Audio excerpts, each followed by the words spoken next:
Retired additional director school and mass education department और वर्तमान state BJP संपादिका। Madam आज ये वार्षिक उत्सव सनराइज पब्लिक स्कूल बहुत भल लगिला वास्तविक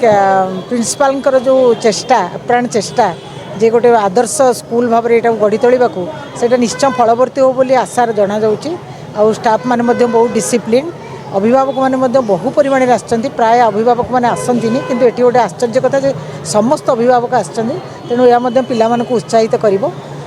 विद्यालय प्रयास जारी अच्छी निश्चय विद्यालय आगू बढ़ विभिन्न कंपिटिशन से भितर करा जायछि जेहेतु एटा एनुअल फंक्शन तेणु वार्षिक उत्सव से पुरस्कृत करा जाउछि सेमानक भितर थिबा जो मेधा व सृजनशीलतार परिप्रकाश घटिबो सेमानकर एई जो स्मृति विद्यालय दिनर स्मृति तांको दिने भविष्य में बहुत आगक नवाक साहाय्य करिवो एवं से मन पकेबे दिनटी को आज।